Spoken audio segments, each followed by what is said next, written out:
नमस्कार, आफ्नो समाचारमा स्वागत छ। अब समाचार विस्तारमा। बारा र पर्साको हावाहुरीमा घाइते भएको एकजना बालकको आज उपचारको क्रममा मृत्यु भएको छ। आइतबार साँझ बारा र पर्सामा आएको हावाहुरीमा गम्भीर रूपले घाइते भएका एकजना बालकको उपचारको क्रममा मृत्यु भएको छ। मृत्यु हुनेमा फेटा गाउँपालिका 6 पुरेनियाका फिरोज अन्सारीका छोरा 5 वर्षीय फयाज रहेका छन्। उनको नेसनल मेडिकल कलेज वीरगञ्जमा उपचारको क्रममा मृत्यु भएको बारा र पर्साका संवाददाताले जनाएको छ। यसैसँग मृत्यु हुनेको संख्या 28 पुगेको छ।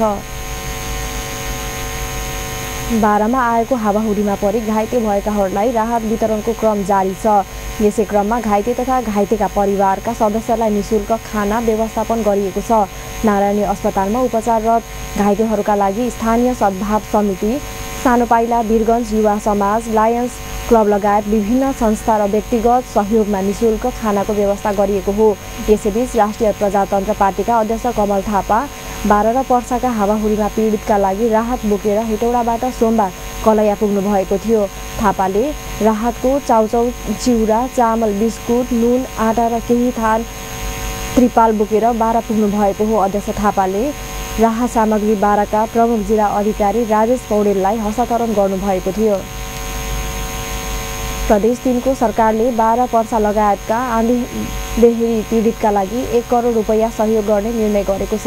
आज बसेको प्रदेश मन्त्री परिषद बैठकले प्रदेश 2 सरकार मार्फत 1 करोड सहयोग गर्ने निर्णय गरेको हो। बैठकले प्रदेश 2 सरकार मार्फत पीडितलाई राहत रकम पठाउने निर्णय गरेको सरकारका प्रवक्ता एवं आर्थिक मामिला तथा योजना मन्त्री कैलाश ढुङ्गेलले जानकारी दिए। सोमबार मुख्यमन्त्री पौडेलसहित आन्तरिक मामिला तथा कानुन मन्त्री शालिग्राम जमकटेल, सामाजिक विकास मन्त्री युवराज दुलाल सहितको टोली प्रभावित क्षेत्रको निरीक्षण गरेर फर्किएको थियो। निरीक्षणकै क्रममा मुख्यमन्त्री पौडेलले प्रदेश सरकारले सहयोग गर्ने वचन दिएका थिए। टोलीले प्रभावित क्षेत्रको निरीक्षण पश्चात बाराको कलैया अस्पताल र वीरगञ्जको नेसनल मेडिकलमा गएर घाइतेहरूको अवस्थाको जानकारी पनि लिएको थियो। प्रारम्भिक रूपमा 1 करोड सहयोग गरे पनि अन्य सहयोग पनि जारी रहने मुख्यमन्त्री पौडेलले बताए। साथै मुख्यमन्त्री पौडेलले घटनाप्रति दुःख व्यक्त गर्दै मृतकप्रति श्रद्धाञ्जली, आफन्तजनप्रति संवेदना र घाइतेको शीघ्र स्वास्थ्य लाभको कामना समेत गरेका छन्। यसैगरी मंगलबार नै बसेको बैठकले भूमि व्यवस्था,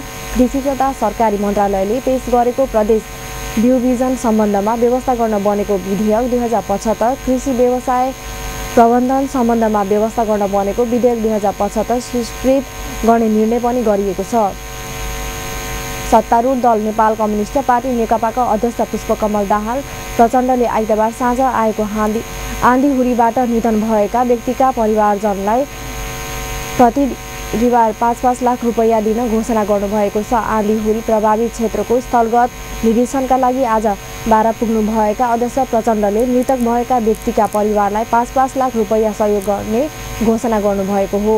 अध्यक्ष प्रचण्डले मधेस शोक र पीडामा रहेको उल्लेख गर्दै सिङ्गो देशले सहयोग गर्नुपर्ने बताउनु भएको छ। उहाँले स्थिति सामान्य बनिसकेपछि सरकारले क्षतिको मूल्याङ्कन गरेर उचित क्षतिपूर्ति दिने आश्वासन पनि दिनुभयो। मृतक परिवारसँगको अध्यक्ष प्रचण्डले 129 परिवारलाई राहत पनि वितरण गरेको छ। नेपाली काङ्ग्रेसले बारा र पर्साका हावाहुरी प्रभावितलाई थप 25 लाख रुपैयाँ राहत उपलब्ध गराउने भएको छ। हावाहुरी प्रभावितलाई भेट्न बारा पुगेका काङ्ग्रेस सभापति शेरबहादुर देउवाले राहत स्वरूप 25 लाख रुपैयाँ उपलब्ध गराउने घोषणा गर्नुभएको हो। यसअघि उपसभापति विमलेन्द्र निधिले 10 लाख रुपैयाँ उपलब्ध गराउने घोषणा गर्नुभएको थियो। सभापति देउवाले हावाहुरीले ज्यान गुमाएकाका परिवारलाई राहत तथा हावाहुरी प्रभावितको उपचार र पुनर्स्थापनाका लागि प्रभावकारी कदम चाल्न सरकारसँग माग पनि गर्नुभयो। सभापति देउवाले बिहान नारायणी अञ्चल अस्पतालमा घाइते भएकालाई भेट्नु भएको थियो। उहाँले बाराको भलुही भरवलियामा हावाहुरीबाट प्रभावितलाई ब्ल्याङ्केट, बाल्टिन लगायतका सामग्री वितरण गर्नुभयो। विश्रामपछि समाचारमा स्वागत छ। अब बाँकी प्रसङ्ग।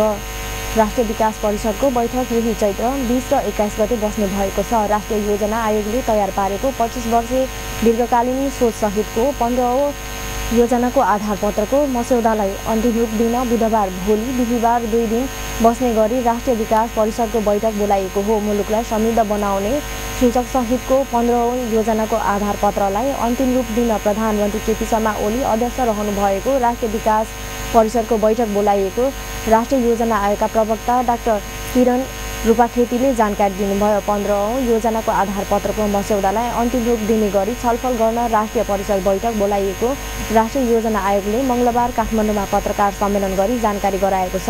प्रधानमन्त्री ओलीको अध्यक्षतामा बस्ने परिषद बैठकमा उपप्रधानमन्त्री, मन्त्रीहरू, प्रमुख प्रतिपक्ष दलका नेता, प्रदेश सरकारका मुख्यमन्त्रीहरू, सङ्घीय संसदका विषयगत समितिका सभापतिहरू, निजी क्षेत्र विज्ञहरूसहित करिब 350 जनाको सहभागिता रहने पनि आयोगका प्रवक्ता रूपाखेतीले बताउनुभयो।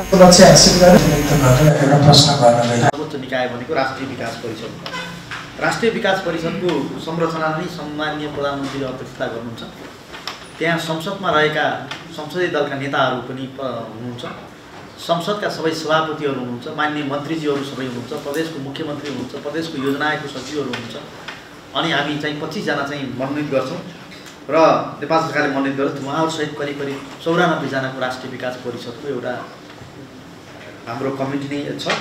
त्यो बैठकमा पनि हामी विषय विज्ञहरू, क्षेत्रगत प्रतिनिधित्व हुने गरी चाहिँ सबैलाई आमन्त्रित गर्छौँ र प्राइभेट सेक्टरलाई त हामी विकास परिषदको सदस्यको रूपमै हामी राखेका छौँ। निजी क्षेत्रबाट उद्योग वाणिज्य सङ्घ, सिएनआई, चेम्बर, अनि सहकारी महासङ्घ अनि गैर सरकारी संस्था महासङ्घबाट हामी परिषदमै सदस्यको रूपमा चाहिँ मनोनयन गरेका छौँ। यसरी हेर्दाखेरि मलाई लाग्छ धेरै ठुलो परिषदको सङ्ख्यामा चाहिँ हामी बैठक गर्न गएका छौँ। भोलिको बैठकमा हामी करिब 350 जना जति हामी प्रतिनिधित्व हुने गरी चाहिँ सहभागी हुन्छौँ र त्यहाँ चाहिँ हामीले यो अहिलेसम्म तयार भएको आधार पत्रलाई, दीर्घकालीन सोचसहितको आधार पत्रलाई हामी त्यहाँ प्रस्तुत गर्छौँ। यो दीर्घकालीन सोचले अलिकति हामीले तीव्र विकासको आर्थिक वृद्धि नै अब हामीलाई चाहिन्छ भन्ने कुराहरू ल्याएको छौँ। मलाई लाग्छ त्यसले हामीले 3वटा माइलस्टोन प्लानहरू चाहिँ भनेका छौँ। पहिलो दीर्घकालीन सोचको पहिलो प्लानको रूपमा चाहिँ 15 योजना हुनेछ। त्यसपछि हाम्रा 2टा पेन्डिङ प्लानहरू। आयोगले समृद्ध नेपाल, सुखी नेपाली बनाउने मुख्य लक्ष्यका साथ 15औं योजनाको आधार पत्रको मस्यौदा तयार पारेको हो। मस्यौदालाई अन्तिम रूप दिन राष्ट्रिय विकास परिषदको बैठक बोलाइएको राष्ट्रिय योजना आयोगका उपाध्यक्ष डाक्टर पुष्पराज कँडेलले पनि जानकारी दिनुभयो। उहाँले परिषद बैठकले आवश्यक सुझाव दिएपछि दीर्घकालीन सोचसहितको 15औं योजनाको आधार पत्र वैशाख पहिलो हप्ताभित्र सार्वजनिक गरिसक्ने पनि बताउनुभयो। नारा जुन छ त्यसलाई साथमा लिएर त्यसैलाई मूल गन्तव्य बनाउँदै त्यसकै आधारमा हामी दीर्घकालीन सोचसहितको 15 योजना बनाउँदैछौँ। दीर्घकालीन सोचको पुरै हामीले होमवर्क सिधाइसकेको छैन। त्यसको मूल टार्गेटलाई हामीले समातेका छौँ र मूल रणनीतिहरू, मूल त्यसका गोलहरू के के छन् ती चिजहरूमा ध्यान दिएका छौँ। तर सबै होमवर्क हामीले दिइसकेका छैनौँ। 15औं योजनाको हामीले करिब सबै कन्सल्टेसन लगायत सबै चिजहरू सम्पन्न गरेका छौँ। अन्तिम कन्सल्टेसनको हिसाबले विकास परिषदको बैठक हुन्छ। विकास परिषदको बैठकले आफ्ना सुझावहरू दिन्छ र त्यो सुझावको आधारमा हामीलाई निर्देशन पनि के दिन्छ भने अब यो तिनीहरूले हाम्रा सुझावहरूलाई समावेश गरेर क्याबिनेटमा लैजाऊ र क्याबिनेटले निर्णय गरिसकेपछि त्यो आधार पत्रको रूपमा आउँछ। त्यसलाई हामी अझै थप पूर्णता दिनको लागि अरू कार्यक्रमहरू र त्यस्तै कतिपय परियोजनाहरू पर्ने भए परियोजना आदि सबैलाई समावेश गरेर पूर्णता दिनको लागि केही समय लाग्छ। पुरै योजना हाल्नको लागि आधार पत्र हामी छिटोभन्दा छिटो ल्याउँछौँ। सम्भवतः यो चाहिँ वैशाखको फर्स्ट विकसम्ममा हामी आधार पत्र ल्याउँछौँ। त्यही हिसाबले हाम्रो तयारी छ। विकास परिषदको बैठकका सम्बन्धमा जानकारी दिन्छ। आयोगले तयार पारेको 15औं योजनाको आधार पत्रको मस्यौदामा कृषि, ऊर्जा, खनिज र पर्यटन क्षेत्रको विकास गरेर मुलुकलाई समृद्ध बनाउने उल्लेख गरिएको छ। 25 वर्षे दीर्घकालीन सोचसहितको सो आधार पत्रको मस्यौदा 5 वर्षभित्र मुलुकमा समृद्धिको सृजना गर्ने, 10 वर्षभित्र समृद्धिका लागि आवश्यक काममा तीव्रता दिने कार्यक्रम पनि समावेश गरिएको आयोगका प्रवक्ता डाक्टर रूपाखेतीले बताउनुभयो। सर्वोच्च अदालतमा रिक्त रहेका 5 जना न्यायाधीशको नाम सिफारिस गरेको छ। आज बसेको न्याय परिषदको बैठकले प्रकाश कुमार ढुङ्गाना, सुषमालता माथेमा, कुमार रेग्मी, हरि फुयाल र मनोज कुमार शर्मालाई सर्वोच्चको न्यायाधीशका लागि सिफारिस गरेको हो। ढुङ्गाना उच्च अदालत पाटनका मुख्य न्यायाधीश हुन भने माथेमा उच्च अदालत सुर्खेतकी मुख्य न्यायाधीश हुन्। सर्वोच्चको न्यायाधीशमा कानुन व्यवसायको तर्फबाट सिफारिस भएका फुयाल पूर्व महान्यायाधिवक्ता समेत हुन्। भुइँयाल केपी शर्मा ओलीको पहिलो प्रधानमन्त्रीकालमा महान्यायाधिवक्तामा नियुक्ति भएका थिए। न्याय परिषदको बैठकले विभिन्न उच्च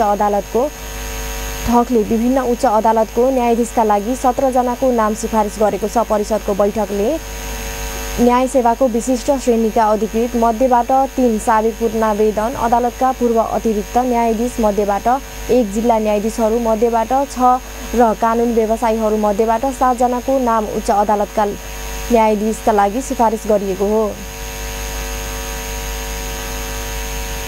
राष्ट्रिय पुनर्निर्माण प्राधिकरणले भूकम्पले चर्काएको सिंहदरबारको मुख्य भवनको पश्चिमी मोहडा पनि सबलीकरण रेट्रोफिडिङ गर्ने निष्कर्ष निकालेको छ। राष्ट्रिय पुनर्निर्माण प्राधिकरणको विज्ञहरू सहितको टोलीले तयार पारेको अध्ययन प्रतिवेदनमा भूकम्पले चर्काएको सिंहदरबारको मुख्य भवनको पश्चिम मोहडा पनि पुनर्निर्माण नभए सबलीकरण गर्दा पनि निष्कर्ष निकालेको हो। प्राधिकरणका प्रमुख कार्यकारी अधिकृत सुशील गेवालीले मंगलबार संघीय संसदको विकास तथा प्रविधि समितिको बैठकमा सो मोहडलाई पनि सबलीकरण गर्न सकिने निष्कर्ष निकालेको जानकारी दिनुभएको हो। उहाँले त्यसको सबलीकरण गर्दा 8.8 रेक्टर स्केलको भूकम्प आउँदा पनि केही नहुने गरी डिजाइन तयार पारिएको पनि स्पष्ट पार्नुभयो। भूकम्पले चर्काएको सिंहदरबारको मुख्य भवनको सबलीकरणको काम आगामी वैशाख 15 गतेबाट सुरु हुने प्राधिकरणको योजना छ। वैशाख 15 गते भित्रबाट सो कामलाई अघि बढाउन टेन्डर आह्वान गरिसक्ने प्राधिकरणको मुख्य कार्यकारी अधिकृत गेवालीले बताउनुभयो। सबै भएको छन्। कुल 62वटा बस्तीहरू चाहिँ हाम्रो यो भूकम्प रहेछ। तर 1320 गुम्बाहरूको पुनर्निर्माण गर्नुपर्ने स्थिति भएका मध्ये काठमाडौँमा गोर्खाको जुन ठाउँमा भूकम्प गयो 7.6 रेक्टर स्केलको भूकम्प गयो, त्यो भूकम्पको धक्का चाहिँ काठमाडौँमा आइपुग्दाखेरि 0.165 जी पुगेको रहेछ। हामीसँग 0.26 जी बराबरकै क्षमता पहिला थियो, तर भूकम्प हुँदा 7.6 रेक्टर स्केल मात्रै त नआउन सक्छ, त्योभन्दा माथि हुन सक्छ। त्यसको प्रतिशतमा धान्न जान्छ भन्दाखेरि हामीले 8.8 रेक्टर स्केलसम्मको विगतको विभिन्न खालको चाहिँ ती पुस्ता लिँदाखेरि यतिसम्मको रेक्टर स्केलको त्यही ठाउँमा गोर्खाको त्यही डेप्थमा आयो भने त्यसको जुन चाहिँ त्यो कम्पाउन्ड चाहिँ यहाँ आउनेछ, त्यो कम्पाउन्ड चाहिँ 8.1 रेक्टर स्केलसम्मको त्यहाँ आयो भने यहाँ चाहिँ धान्न सक्ने स्थिति हुन्छ। त्यो भनेको उहाँहरूको चाहिँ उसमा चाहिँ प्राधिकरणले 2 वर्षभित्र रानीपोखरी र 1 वर्षभित्र काष्ठमण्डप पुनर्निर्माणको काम सम्पन्न गर्ने योजना पनि बनाएको छ। प्राधिकरणका प्रमुख कार्यकारी अधिकृत गेवालीले रानीपोखरीको पानीको सतह मिलाउने जिम्मा स्थानीय उपभोक्ता समितिलाई दिएको पनि बताउनुभयो। काठमाडौँको विभिन्न पोखरीहरूको सतह व्यवस्थापन गर्दै आएका स्थानीय उपभोक्ता समितिलाई रानीपोखरीको पानीको सतह मिलाउने जिम्मेवारी दिएको प्राधिकरणले जनाएको छ। प्राधिकरणले रानीपोखरीको पुनर्निर्माणको व्यवस्थापन गर्न काठमाडौँ महानगरपालिका, पुरातत्व विभाग र स्थानीय उपभोक्ता समिति विज्ञहरू रहेको समिति नै गठन गरेको छ। प्रमुख कार्यकारी अधिकृत गेवालीले अब रानीपोखरी पुनर्निर्माणको कामले पनि गति लिने बताउनुभयो।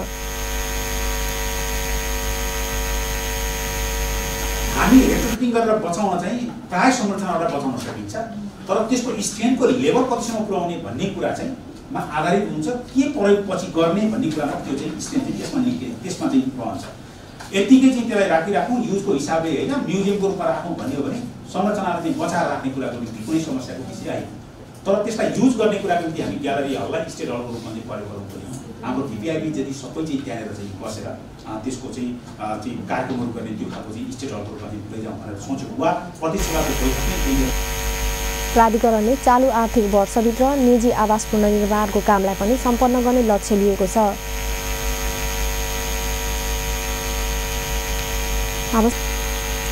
विश्रामपछि समाचारमा पुनः स्वागत छ। अब बाँकी प्रसङ्ग।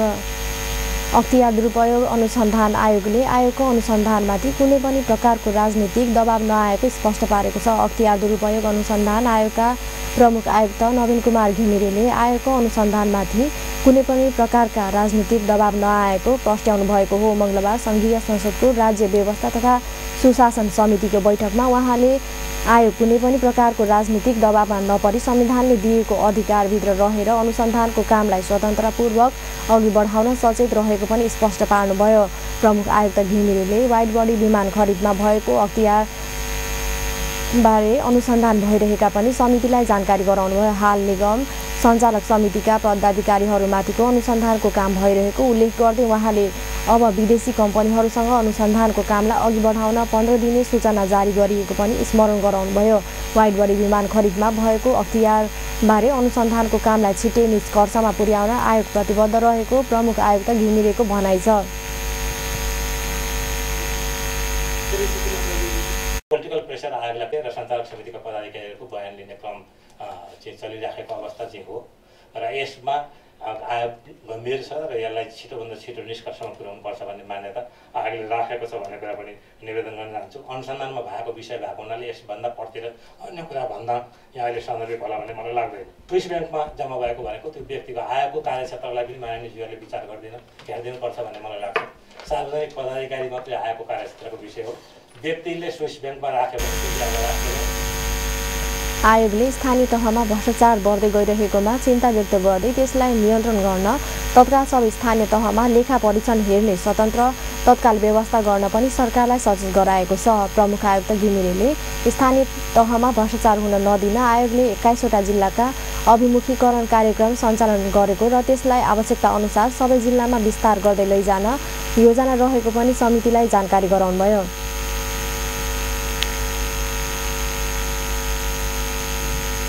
बैठकमा समितिका सदस्यहरूले राजनीतिक दबावका कारण अख्तियारले भ्रष्टाचारका ठुल्ठुला कोषमाथि अनुसन्धान गर्न नसकेको दावी गरेका थिए। समितिका सदस्य दिलेन्द्र प्रसाद बडुले राजनीतिक दबावका कारण ठुल्ठुला भ्रष्टाचारको अनुसन्धानको काम अघि बढाउन आयोगले नसकेको आशंका व्यक्त गर्नुभयो। उहाँले अनियमितता हुन नदिन अख्तियारले खेलेको भूमिका सन्तोषजनक नरहेको पनि बताउनुभयो। अनुसन्धानमै धेरै समय लगाउने यो बीचमा समयको बीचमा कुनै प्रेसरहरू पोलिटिकल प्रेसरहरूले पनि त्यसलाई प्रभावित गर्ने जस्ता विषयहरू कतै हुन् कि भन्ने आशंका भइरहेको अवस्था छ। तत्काल अहिले यो परिवर्तनपछि भ्रष्टाचारको केसमा शून्य सहनशीलता छ भन्ने हामी बोलिरहेका हुन्छौँ।